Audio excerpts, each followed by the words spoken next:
grandma's house. And what was so diabolical is, like I said, I didn't have a father, but I had my uncle. Yeah. And the trouble traveled. Right? You know, you think because now we sliding off to the next location. Yeah. We good. We valid. Yeah. Nah, my uncle was cool with my friend's pops. So his pops decided to drop us off. And guess who opens the door? My uncle. I'm praying. This is like before cell phones is really, you know what I mean, booming. If they was, I'd have probably made a text or a call to my grandma to try to enhance the situation to go in my favor. But back then, it's the luck of the draw. He pops up. Yeah. Oh yeah, yo, Kevin, you know what they was doing? So that's like a story where the trouble traveled. It traveled from there, and that traveled all the way with my uncle, and we was in trouble all weekend. Oh man, I was tight, yo. But it started in Left Rack, and and like they were serious. Like we was young, and there was some older kids, and they was like, "Yo, you lucky your pops came to the door," because we was ready to. I mean, they was staticky. Yeah, so it could have went real left. That's funny though. That's how Left Rack is though. Yeah. What's good, everyone? Welcome back to My First Kicks, and this week is episode 210. I don't know why I'm fumbling, but it's because I got one of the greats in the building, man. It's all good, bro. What's the word? Yo, welcome to the podcast, man. DNA, Appreciate you for having me, bro. What's the word? Yo, I've been trying to track you down for a hot minute, man. Yeah. Not really trying to track me down, trying to get the dates right, man. But you know what I mean? I feel like just in the industry that we in, yo, I just try to stand by like putting myself in that position when I was trying to come up, and there's a lot of people that would make that empty gesture. You know, the person that tells you, yo, if you ever need anything, but then when you need something, they not there. So even though, you know what I mean, schedules is busy, life gets to life. And I know when I first I had told you online, and then I seen you in person and I said it. So I like to be a man of my word. I'm never going to tell. I would have just been like, no, or let me think about it. That ass. So man, I'll be a man of my word. Yo, I've been following you for a hot, like super long minute. Real quick before we jump into the next thing. D's here. Shout out D. Nah, you already know. I don't even need the intros. I stay in the background. We cool. So I'm about to blow your mind real quick. Hopefully. Pause. Yeah, pause. Salute. All right. Sorry. But grind time days, you know, when I was younger, I used to be really cool with Pumpkinhead. PH. Oh, wow. That's my guy. That's my guy, man. PH. Yo, rest in peace, man. So I was saving this story for when I had Pen on. But since you're here first and we got history with PH, so when I first started like really getting heavy into sneakers, me and PH used to talk on AIM like every day religiously. And I would run into each other at shows, and he was like, yo, I'm starting this thing. It's called MCNY. Like MYMC, I forgot the name of it, but it was like him, Blitz, and Graham, and like this is all like people part of the Plague, that they were just starting this website to feed into the culture of like hip hop and sneakers. And he was like, yo, I want you to do like sneaker campouts. And I was like, I don't know if I could do that, man, right? Yeah. But he sparked that whole thing of like PH sparked that whole thing of just wanting to be part of the community, part of like doing this and being into sneakers. And, you know, when I first was just starting this podcast, like this is post PH passing, like I was just like, I gotta at least come through for that one, because he wanted me to pursue this. Yeah. You know? So For sure. That's the type of guy he was though, man. He always wanted to, that's why I feel like he had the best seat in the house to be like a grind time league owner, because certain people in life, you know, as like the person that you see in a nursing home and you ask them why is this the job that you picked? Mm-hmm. And that's just what they designed to be on earth for. They just like a giver. Like that's just who he was. He just wanted to see other people win. And I was around PH early on in my career, early on in life. Like I met PH when I was 17. You know, and even when I left Grind Time, he was not a fan of URL because, you know, at that time they were competition, but he would still pull up and support just because it was me. Like, yo, just to let you know, yo, hey, I got your back, and like still give me pointers and critique my performances. You know what I mean? Yeah. Up until when he passed. So yeah. I mean, yo, rest in peace, PH, man. I miss him. Like, you know, I still have his number saved. Yeah, like, me too, for sure. Yeah, man. But you're here, hard pivot, but you're here to answer the question that I ask everybody each week. And that question is, what's your first kicks? What's that first pair of sneakers you absolutely needed to have? Yo, I don't remember the first pair of sneakers I had because it was some bullshit for sure.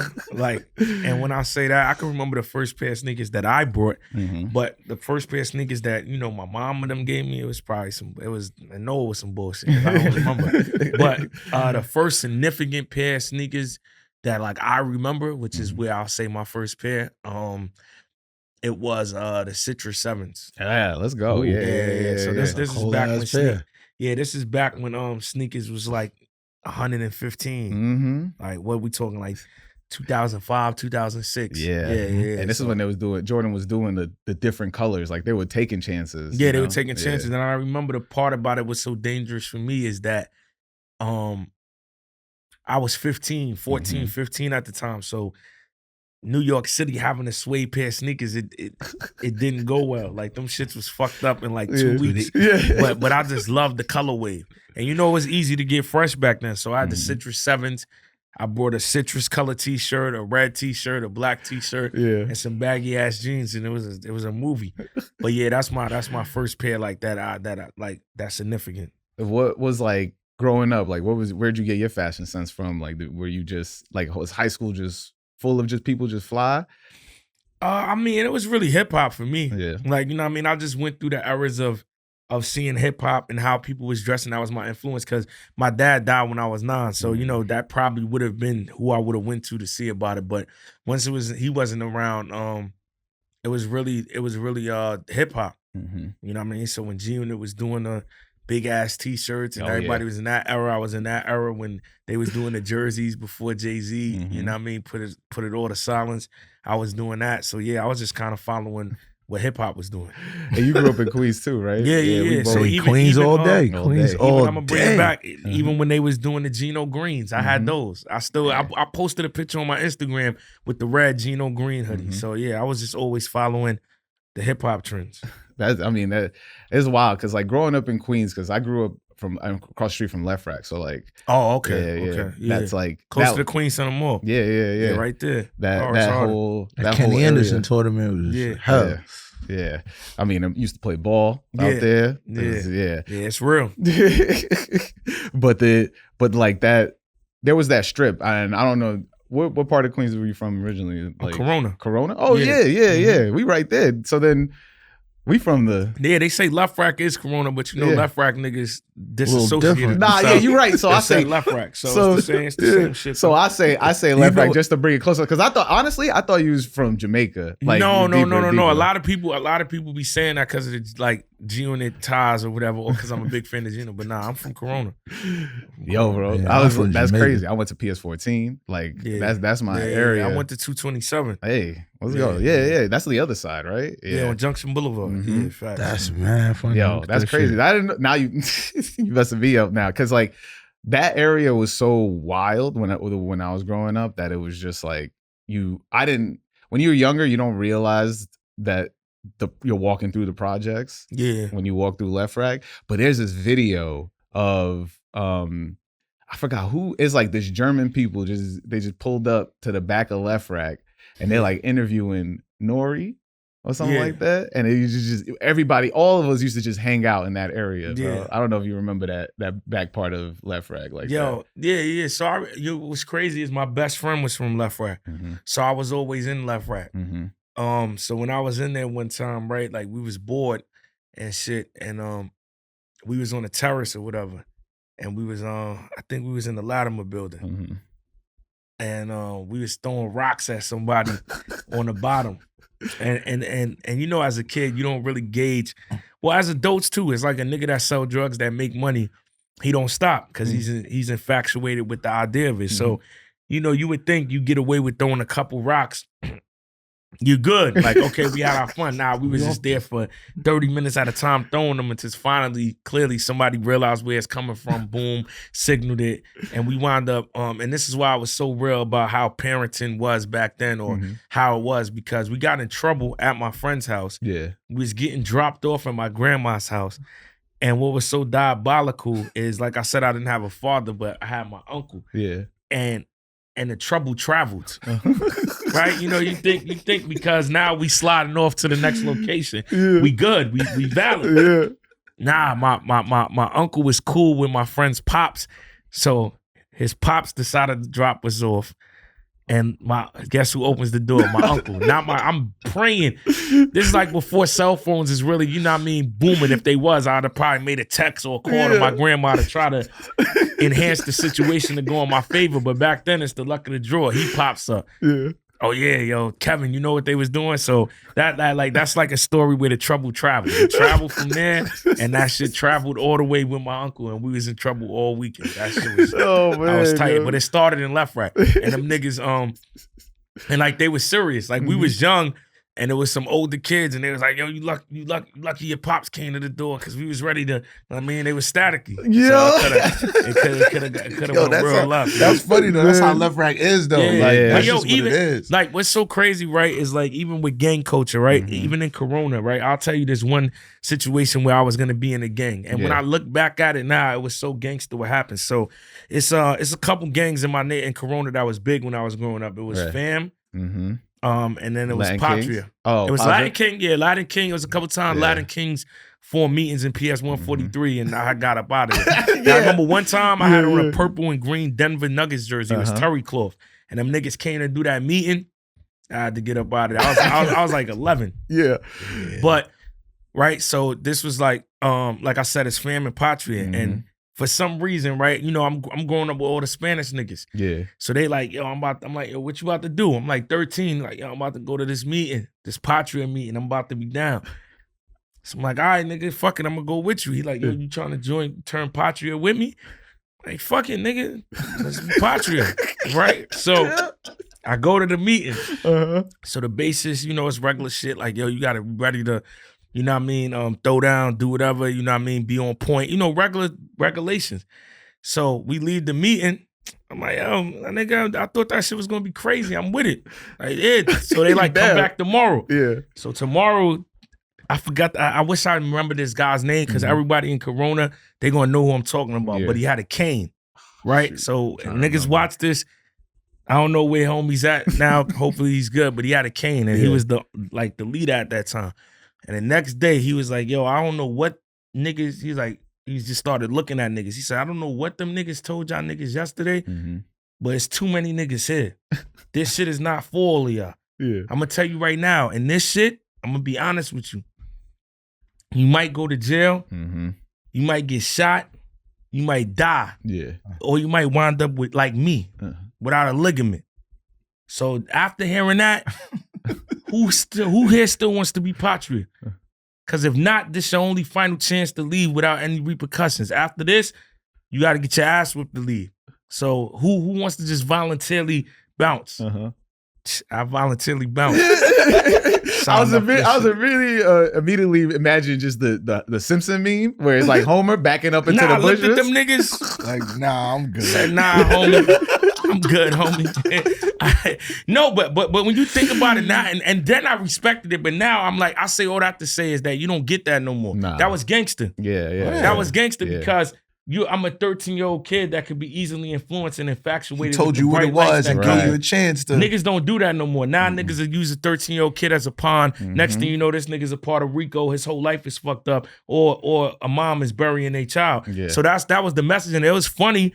And I was like, yo, it's real, but you don't get that no more. Nah, you definitely don't get that no more. Because for a nigga that's smart like myself, I'm like, I mean, even though you know that's there, you ain't got somebody putting it in those terms and then showing you like, he straight up said, you can wind up like me. Right, yeah. I say, yeah, I'm out of here. Oh, man, I mean, so I don't know how many close calls I've gotten into, but yeah, I got out of there. Once I left, man, once I moved to Manhattan, it was like, I forgot Queens existed. Word. And shout out to my niggas too, because some of them stayed. Yeah, for sure. Listen, listen. I grew up in Southside, so I know what it is. A couple of them niggas stayed, man. Yeah, it's crazy. Still there. Patria. Yeah, they still rap it to this day. They do. That's crazy. Shout out to them. I didn't see a Gangland episode on Patria yet though. So them niggas. Yo, listen, man. I'm gonna have to look that one up. Anytime. Hopefully they got one. Yeah, fam, Patria, all them like I said, them tuned in.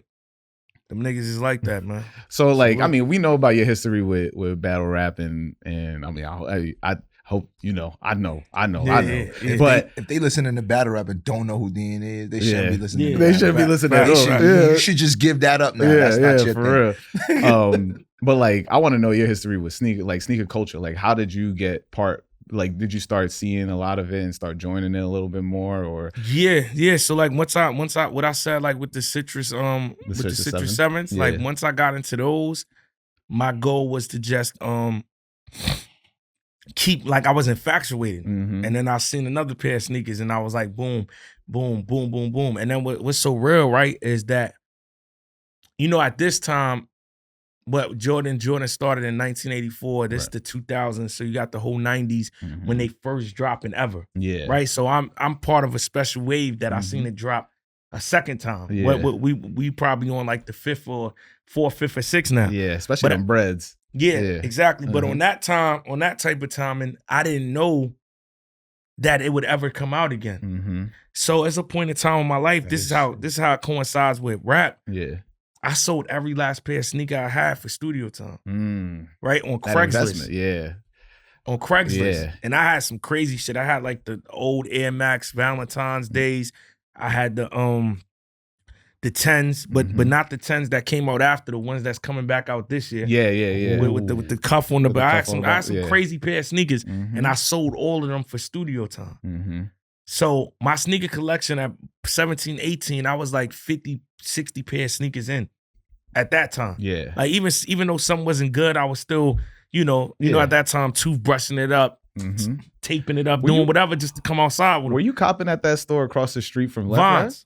Oh. No. I was in Corona. I was School of Hard Knocks. I was copping. Oh, yeah. Yo, School of Hard Knocks. They used to have all the Jordans. So that's where I was getting them from. Yeah. And then I fell out of it at that time. And then around 2013, 14, I was gambling. And then it's crazy. My homie here, my homie Rich right here, right? Shout out Rich. You know what I mean? We're not going to go into detail with it, so we're not going to give no free promotion. But it was a place we was not, because there's some other shit with that. But we was going to a certain store, and we was getting all the sneakers from there at the time. We had to connect. And then that's how I fell back in love with it. And this is when they was dropping the foams and all that. So I was copping all the foam posits that was dropping, the Spider-Man ones, the Nick Edition, the Jordans.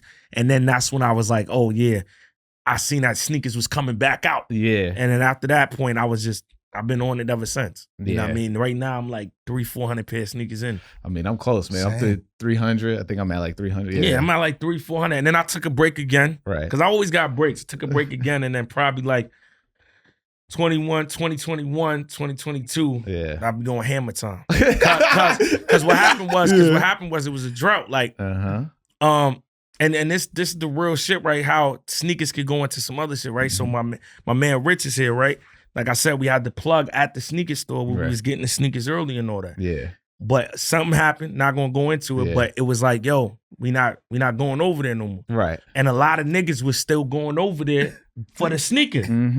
Me, I'm like, I want the sneaker, but I'm loyal to my man. So that's why that was my last break. And I was like, yo, I always feel like that though, right? Like I don't look for problems to the point that people get it twisted that I'm not cool with having a problem. Like that's one of the illest things that I love that 50 said. Like I don't want a problem, but I don't have a problem having a problem. Yeah. But people don't know that about me because I'm a firm believer of, if you don't look for something and the universe knows your heart is in a good place, you can't lose. That's facts. So I say all that to say is I was willing to take that 3-4 year hit, and I was still copping sneakers, but I wasn't getting them retail. I was willing to take that hit because the principle about the situation was worth more. Right. So where now, shout out to my people at Up NYC, shout out to my homegirl Polka, you know what I mean, Fat Joe and all them. I get all my shit retail. Yeah. So it all worked out in the long run. You know what I mean? I waited patiently. Yeah. And wasn't breaking. So you never broke your will. So it's but you see how deep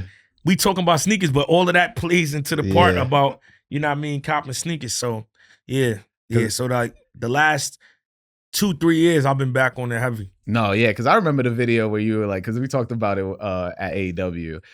Shout out AEW. But it was like the video where the Doritos came out and you were like, I need somebody to help me out. And I was just like, the way it came out, I was just like, damn, I wish I could help you. But I was striking out like crazy. Yeah, you know what's so crazy? I still, and that be the thing with me too, is that I'll leave some shit alone when I'm out of that mindset. Like I wanted those shit so bad, and I could get them right now, but I just don't like. I feel like I'm getting robbed, so that's why I just won't go buy them. Like, because they just like, what is it? It came out, it's a dunk. It came out for like 130, right, 140, 150 tops. Pause. And now it's like 700. Yeah, and that's without the sneakers. I be thinking those prices be out of pocket though. Like, come on, crazy, 700. Like, come on, man. And 2 cops I went crazy for. Yeah, that I don't regret is the Tiffany blues. Okay, I dropped 800 on those. The Air Forces. Yeah, you dropped 8 on those for the just black, just regular colorway, really not the friends and family. Friends and family, they wanted 10. They ain't getting that. But no, those I needed those. Yeah, I needed. They were very clean, but man. you see what he said? He said I needed those. That be the difference. That be the difference. What people be willing to pay for it. Not if I need those. And this the thing, they was going for 15. Yeah, they were. Yeah, for sure. So when they said 8, I'm like, they came out 350. Little 450 come up. Damn, it's still they robbed me. But I was like, but I was cool. That's one of those. I got my hands up. I'm happy. I'm happy with the robbery. What's the other pair? The orange lobsters. Yeah. 700. I dropped. It was a special box at least. Yeah. All right. Yeah, at least still got the box, special box with the lobster dime on it and all that. Yeah, I needed those orange lobsters. Needed those. Those 2, I look at them every day. Yo, I do that. That's how I am with the sneakers. I go and look at the boxes and look like. To myself, because to my girl, all this, I'm bugged the fuck out. Yeah, regardless. Same. Yeah. But to myself, I go. It's been times I was like, yeah, she's right. But those, I'll be like, nah, I needed those. So those two. No, yeah. But the Jarritos, I couldn't never. The Jarritos, I just could never like make the attempt and like. Do I really like this sneaker like that? Yeah. And I just couldn't do it. Haas, what you think you got jerked for? What you think you got robbed? Any robberies in your collection? No robberies. Like, rest in peace, Clark Kent. I respected that. He wouldn't buy. He said he wouldn't buy nothing that's not retail. I only buy retail. I respect the hell out of that. I only pay retail. Like. I'd go under retail. Like for sure. For sure. I'd go under retail, but you never go. No, the only time, which is right now, the only time I've thought about it is these Galaxy phones because I really want them, but they want 5. I know, and I feel like, that's like, and I just copped the Union ones that just came out today online, just on their website. Everybody, they would just do it. You gotta let me if you want a shoe. You gotta let me know. I'll give you. I need it. So they're coming out again in March on sneakers. So you should be able to cop. Yeah, biggest cop this year that I didn't even know was gonna be dangerous was the Bands. Yeah, man. Yeah, but you got the invite, right? Yeah. I got the Bands, and then what's crazy? No, but I was always just back and forth, right? Like I'll get one and then be sick about another. So I got the Bands, and I'm like. Yo, man, the Reimagine 5s is going to sit. I'll think about this. Go on. I had to pay over on it. Oh, really? But it was like a 40-pack. It's $40. Oh, okay. Yeah, that's so not I was crazy. like, cool. I got them from somewhere else because up NYC was sold out. Then I got the Reimagines, and then I seen niggas buzzing with the Galaxies, and I'm like, damn. Because I don't wear foams no more, but then I'm like, and it would be a fire just collection piece. Yo, y'all got them sold out.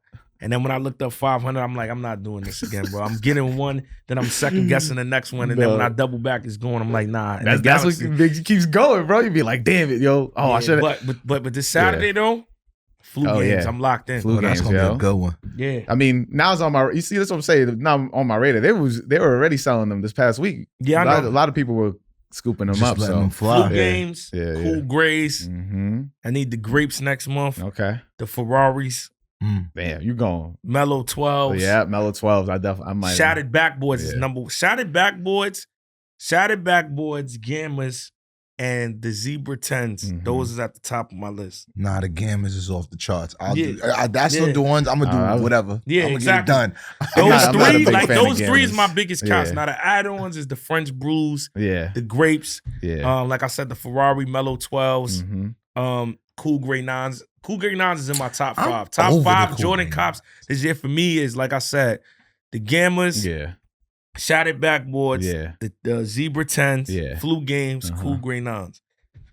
If I get those 5, the other ones is add-ons. But those 5, I'm willing. I think you'll go 5 for 5. I think I'm gonna get all of it. Yeah. I think every one that I said, I'm gonna go for all. Especially because with this episode, they gonna see it. It's gonna be somebody that hit me like, yo, damn, DNA, I didn't know you like sneakers. I don't think they dropped them Cool Grade 9s too much over. Like I feel like those is the over release. But you know what's crazy though? A lot of these joints I had and even messed up the pair. Yeah. Or I never copped it, so I'm gonna get it this year because they going crazy. Of course, yeah. Like bands, I never had a pair of bands. Yeah. For real? Never. And now you got the most highest quality version. Yeah.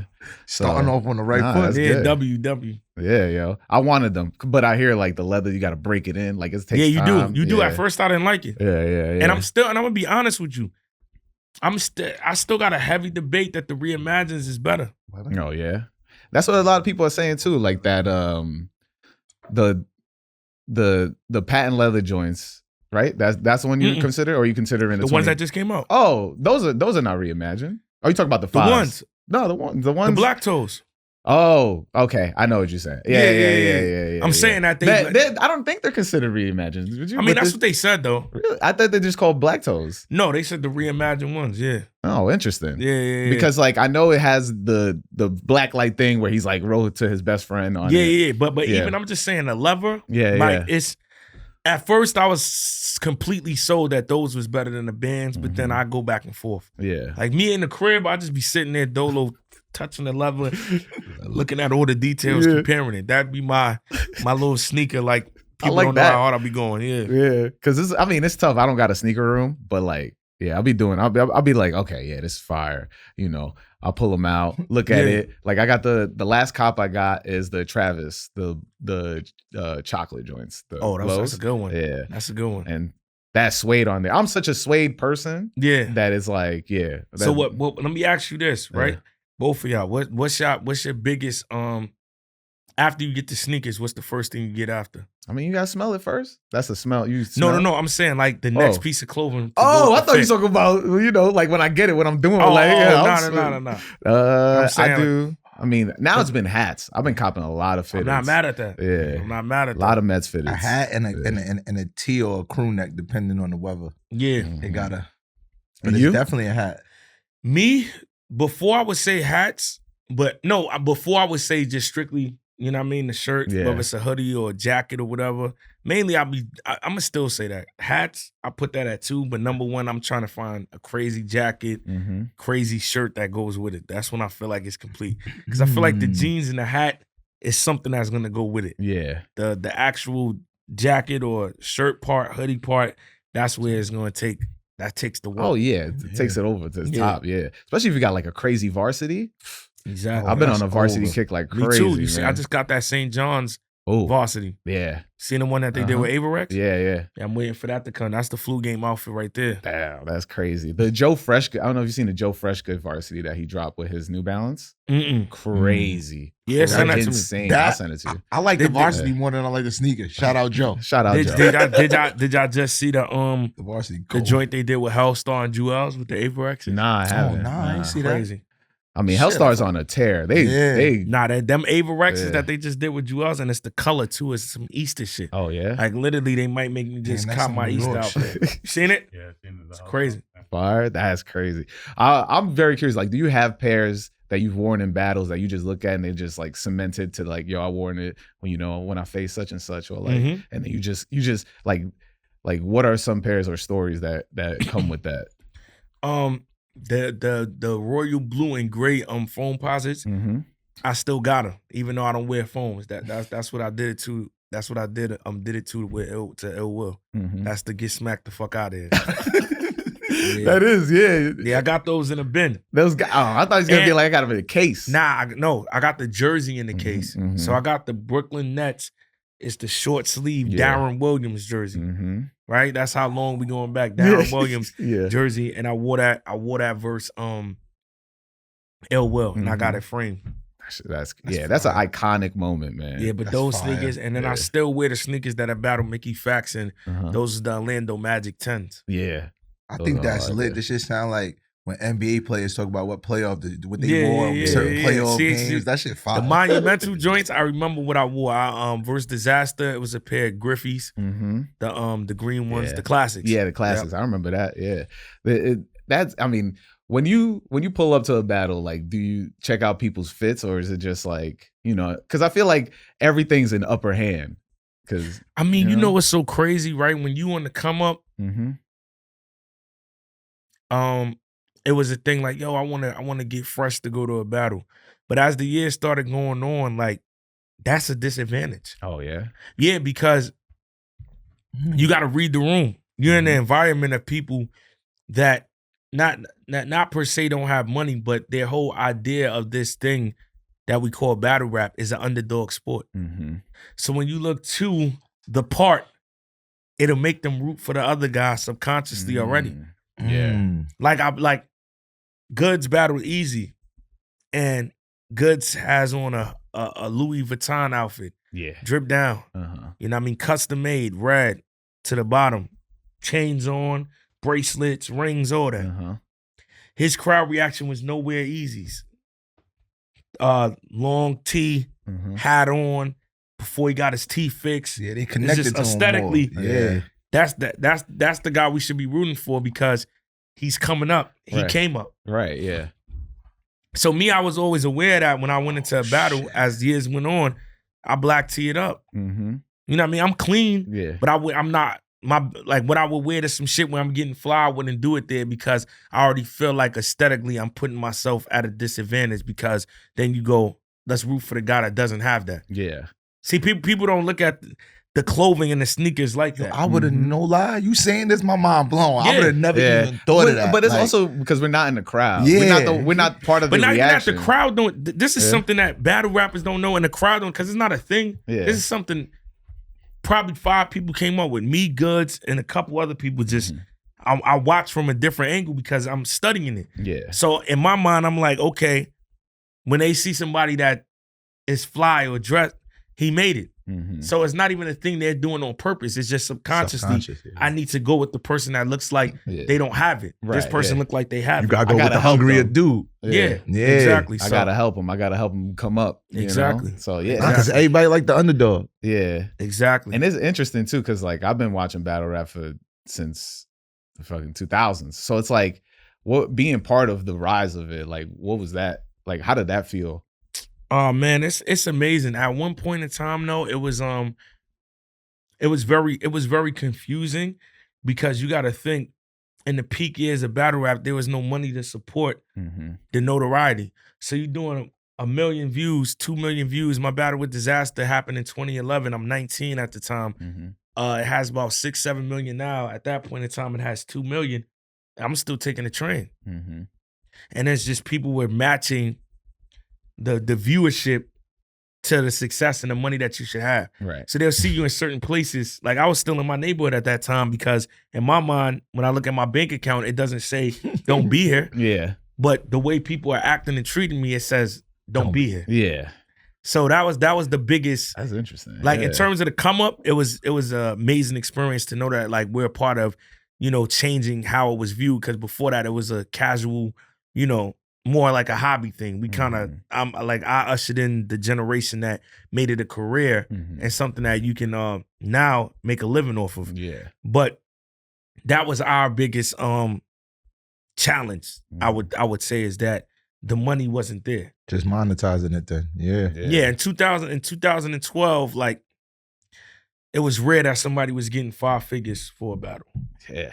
So it's just 10,000 a month. Right, yeah. That's wild. And then now, recently you did your own with the wrestling. Yeah, so what happened is in 2020, when URL partnered up with Caffeine, that was the biggest amount of money that was ever put into the culture. So we go from saying in 2012 that you weren't getting somebody that could get $10,000 to battle, but when Caffeine comes around, the new guy, the rookie, is getting 5,000. Yeah.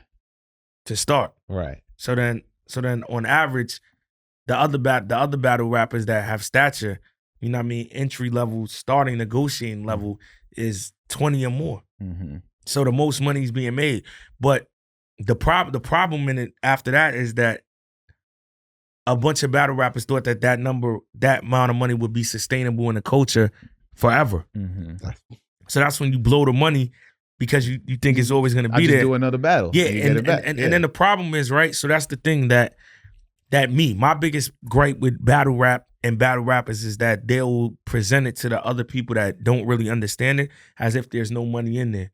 When it more so should be, there is money in there. People just choose to do the wrong things with it. Because at that point at Caffeine, we were getting paid more than certain people that have hit records for certain shows per night. Yeah. You know what I mean? So dude, I'm listening to this like, it's just what were they doing, you know what I mean, with that money. Yeah. So I say all that to say when it ends, you know what I mean, and the smoke clears and Caffeine was 4 years. Then you see who did what they were supposed to do with it and they didn't. Right. So then my thing was like, that's why, like, when my mom passed away, I took a break from battle rap because I wasn't gonna put myself in that space and have anybody even play with that because that's a serious matter. But now I'm at the point that I want to come back, but it doesn't make sense. So I'm like, you've been teasing it in your story. No, because I was ready to, like, anytime I was trolling saying I was retired, but it was all just building to do the comeback. Yeah, for a league to do it. But now I get it from the league's behalf. The bootlegging is at an all-time high. The artist feels like they should get paid more because of Caffeine, but now they don't realize Caffeine was a sponsor and battle rap never actually generated that money. Right. That was just somebody saying, I don't care about the return on an investment. I'm going to put this up for it. Oh, they didn't even care about the return. No, when they started caring about the return is why it ended, because there was no return. So now you have a bunch of people that feel like this is the number I should be making. But that's not what's being made. No. That's not what's being made. And then as, pay-per-views go on, they're bootlegged. So how do you recoup the money? Right. Now such and such is used to $20,000, $30,000 a battle, and that's just one. But you're doing a whole card. Right. Because battle rap is not sold on two people. So you do $60,000 times 8, you got $500,000. Talk travel, flights. Yeah. You doing $1 million event, you're not making $1 million back. No, you definitely so, not at all. With that being said, that's why I started taking matters in my own hands, where I was like, okay, now battle rap has to get to a market in another way. And I think a lot of battle rappers only use the one form of battling as the way. But I'm like, wrestling has a whole culture. Right. If you do the right type of battle and it gets viewed by the right eyes, that's a whole nother avenue, a whole nother, is people think like right now they'll say battle rap died, but I don't think battle rap died. Battle rap got, it hit its ceiling for what's going on now until another sponsor comes. But even if it died, quote unquote, and I say not in that form. Now, if you take the same type of art form, but you put it to, like I said, wrestling battles, it gains a whole, that's something that people will watch and only know, that's the people that rhyme about wrestling. They don't know the battle rap that I know. Yeah. You see what I'm saying? So that's the reason why I started doing that. And I learned that at an early age because I was rhyming in Red Bull competitions, rhyming for ESPN, rhyming for BET. Yeah. So I know that the art form lives however you want to place it. So with wrestling, I feel like that audience is just the right CEO or person that gets wind of that. That's gonna go. That's gonna be something that'll be something in its own. Yeah. So I mean, it was like even just seeing the clips, because I didn't get to watch the whole thing. I gotta watch the whole thing. Yeah. But just even seeing the clips, AJ Francis was crushing this. The Saga was crushing it. And that was crazy too to be able to actually get a wrestler, to perform in a battle rap space. And you know what I mean, trust me with that and feel comfortable to do that. So for the fact that I was able to do that, it was amazing to me. Where's your love for wrestling come from also? Because since we're here. Since we're here, I mean, I was watching wrestling as a kid. Like I was watching wrestling with my pops. And my pops and my cousin Michael, rest in peace to both of them. But I started watching wrestling like 6. Yeah. So I was watching WCW. I would tap into WWF at the time, now E. And then I was there right when the Attitude Era started. Yeah, same. So you got to think for somebody like me, I watched the best wrestling that some consider ever. So, Stone Cold was my favorite wrestling. I always had a love for it. And then as I got older and I started pursuing rap, I kind of got out of it because Stone Cold retired, The Rock left. It kind of got it went into a weird phase. I also feel like everybody for a little bit. It got stale for a little bit. No, for a while. And then Roman Reigns, right? Oh, you wait until Roman Reigns to come back? No, because I was casually watching. Yeah. So the year Stone Cold came back versus Kevin Owens, I watched. Anytime Undertaker had a match, I would watch. I would just watch for the streak. Was a casual. Punk got me back. Punk? Yeah. 2013. 2013. Yeah. So I was a casual wrestling fan. And then I want to say 23 years ago, 2020, the year I started the Attitude Era podcast. Yeah. 2022, my homie Warren was just telling me over and over, like, yo, bro, I'm telling you, this shit is lit now. Roman Reigns is The Rock's cousin. He got it lit. And I only remember Roman Reigns briefly from The Shield. I'm like, you talking about that? I was like, he's like, nah, he got a whole new character. Yeah. And I started watching it. Yeah. I was like, okay, this is like reminding me of somewhat of the Attitude Era. It's lit. And then we started asking a bunch of battle rappers, like, what wrestlers do they compare themselves as? Yeah. And then I started thinking to myself, I was like, well, shit, a lot of battle rappers use wrestling bars. Yeah, but nobody made it cool to do. Yeah. So I'm like, let me start this podcast. And when I started the podcast, I was going to get like belts and action figures and all that from the wrestling universe in Queens. And when I went out there, first day I'm in there, the owner is like, DNA, what the hell are you doing in my store? I'm like, yo, I just started this wrestling podcast. I used to be a big fan of wrestling. I'm starting it back up now. And he was like, yo, what you trying to do with it? I'm like, yo, I'm trying to get interviews. And he was like, well, I have signings. I interview all the wrestlers here. Yo, whoever comes here, I'll get them on your podcast. That's crazy. That's so crazy. It all happened organically. And after that, I was wondering how, because like I remember when the podcast first started, and when I was like, oh snap, and you'll be like you guys filmed a couple episodes in there, right? So like I remember seeing the background, because I didn't go there a lot, but I would go there for the signings and stuff like that. As you can tell, I am a big wrestling fan. But like I would go there and I saw the background. I was like, yeah, there's all the figures. Like he's that wrestling universe, and I was like, yeah, that's crazy. Like, so it just happened like that. And then what's crazy, our first interview wasn't even with Wrestling Universe. It was just a leap of faith, and it worked. I was like, yo, I got a blue check. Some of these people going to answer me off the rip. Yeah. Because I know they wasn't going to know about battle rap. Right. And Devon Dudley was the first one I answered. So we flew out to Orlando, got him on the podcast. That was our first big interview. Yeah, I remember. And then Wrestling Universe got us Rakishi. And then after that, we got Raven. And then we started going, and then we wound up emailing Godfather, and we got him, and then after that it took off. Then I mean, now we got Mick Foley on there, Kane, Eric Bischoff, Bret Hart, Val Venus, Eugene, Jacqueline, Vince Russo. Last week I just dropped Diamond Dallas Page. Shout out DDP, man. Yeah, and I'm missing a lot. Who else? D'Lo Brown. I mean, the podcast. We like 30-40 and Booker T, Kurt Angle. I think that is like it's dope, because like, I mean, being somebody, a person of color trying to do this within the sneaker space, I feel like with podcasting, it's always been synonymous that it's always just like white faces that are doing it and stuff like that. So when it comes to wrestling, like, shout out to the A show, like, those are like my peoples that they also do like more topical wrestling, like every week they do it. But it's just like, it's always hard. I had just one moment of just like, oh, I just want to listen to like people that look like me that talk about this stuff. And I think the thing about it in our culture was always, yo, that's corny, it's fake.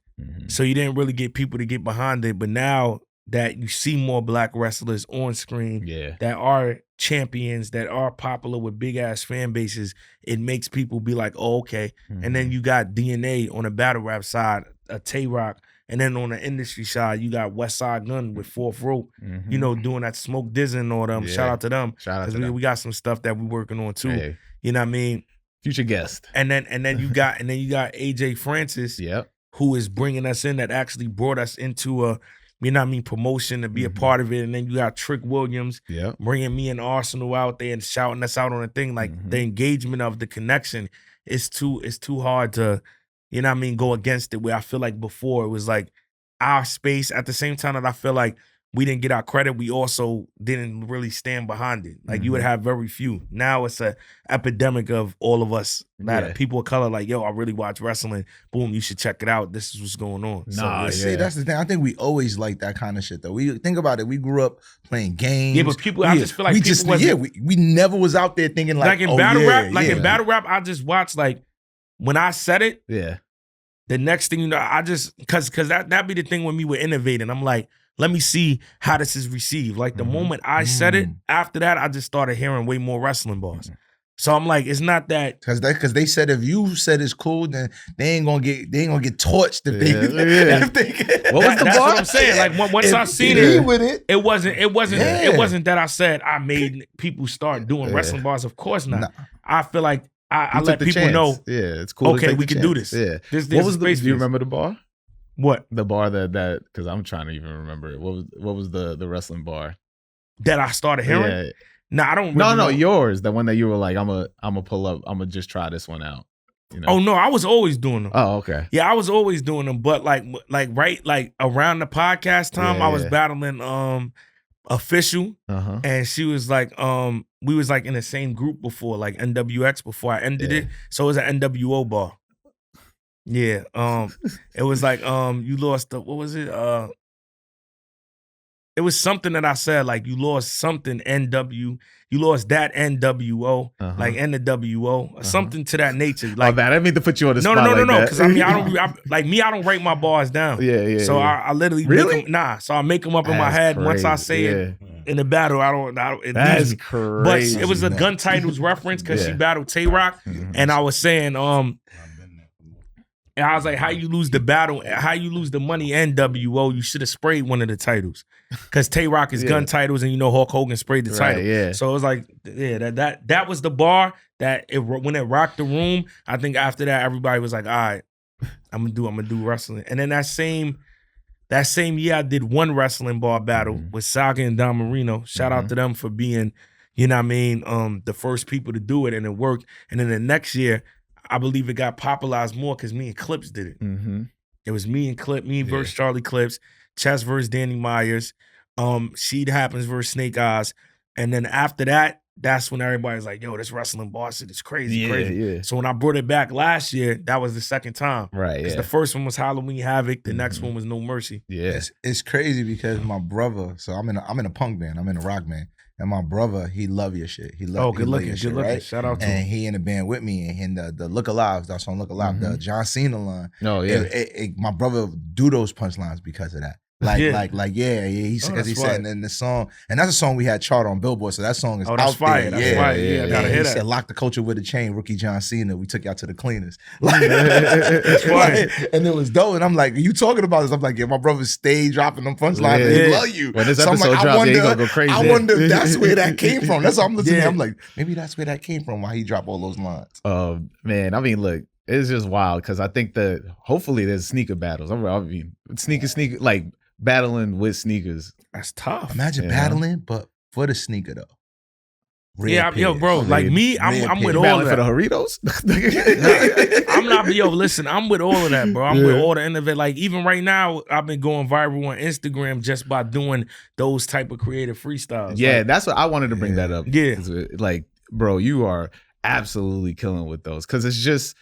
It's like it's so creative. Like I can't, like I give you all your flowers on this because it's just like, it's so creative. The fittage joint was crazy. Even when the Mets was in the World Series, going to the Yankees. I was gonna say the Mets one. I'm going for the Mets on this one. But I'm saying the Mets playoff joint when you was in the front.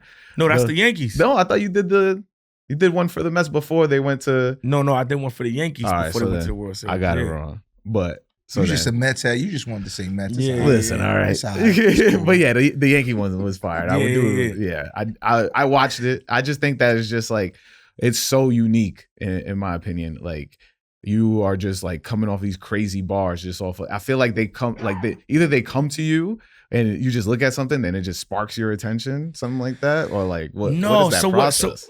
So what it was is like even when I was in the battle space, I was always being creative and innovative. Like I went backwards in the battle before. Obviously, I got the inspiration by Nas. I did the give me a word to the crowd in the battle before. So I was always a creative person, but, you know, I would let it have its moments where it lived, and then I'll just go back to, you know, regular rhyming, which is always good too. Yeah. But, you know, when you on Instagram and you got a bunch of people doing the same thing rhyming, you want to stand out. And I was off of Instagram for a very long time because I started my journey on TikTok streaming, and it was going exceptionally well. And at the end of the year, shout out to Goods, he was like, yo, I want you to be a part of my cypher. And I hadn't rapped in a while. So I was like when I say that, I was rapping, but I'm talking about like on a large scale. Yeah. So I was like, okay, I've been going from battle rap for like a year now. This is, of course, a highly battle rap generated platform because Goods is a legendary battle rapper as well. Let me do it. Yeah. And they did a remake to the Somehow, Some Way by Jay-Z. And anytime I entered a cypher, I was all on a metaphorical standpoint, like, yo, punchlines, wordplay, schemes. But I was dealing with the situation with my mom and so many other situations that I was like, yo, the beat is telling me, give him pain. And I wrote the verse like in a day, and then I did it the next day, and then he dropped it December 31st going into the new year. Yeah. And like my videos wasn't hitting on Instagram. Right. So I was just discouraged, like, I don't post on this shit no more. Even rapping, I'm like, I can't even get 100K. Like, the fuck is going on with the algorithm? Yeah. So I just really passed up. And when I did the freestyle, it was at 250K in like 2 days. Yeah. So I'm like, the fuck? This shit is wilding. And then it just kept going and going. And then I was seeing the engagement. Like Fab is under there, Michael B. Jordan, Tank the Singer, like all type of people that's not from that don't follow me. So I'm like, okay, I'm in a different algorithm. Yeah. Next thing you know, in 9 days, I'm at an M. So I'm like, I gotta follow up. Yeah. I can't just drop it. WWE did the Raw Netflix one. Yeah. I do that freestyle. You know what I mean? At first it's going slow. So I'm like, okay, it's a one-time thing. Next thing you know, that joint got 300K. So I'm like, yo, now I'm like, yo, the joint that I was rhyming about my mom and my life, I'm like, all right, that lives in a space of its own. Right. So I don't want to do another rhyme like that and compete with it, because then they'll say that one was better. Right. Like, you can't really compete with that. You got to leave that in the space. So I'm like, let me do something creative. The hats. Yeah. So with the hat one, I'm just like, all right, I think I could do like 100 now, 100, 200. The WWE one did 300. Yeah. That one takes off. New Era, Lids, Fat Joe, everybody you could think of is under there. That's at 1 million. Yeah. So I'm like, okay. They going crazy. They going crazy for the freestyle. So then I came back and I went to the Knicks game. Right. I'm like, yo, I might as well do a Knicks freestyle. Crazy. Did a Knicks freestyle, 500K. So I'm like, oh, I'm on it. Yeah, I'm like, he on that. And then the Super Bowl. But me, I'm just always been a hustler and strategic. I'm like, you got to strike when the iron's hot. If they feeding off of it, you got to keep going. Yeah. So after that, the Super Bowl was coming up, and I was seeing. Shout out to my guy, Danny James. He's 20.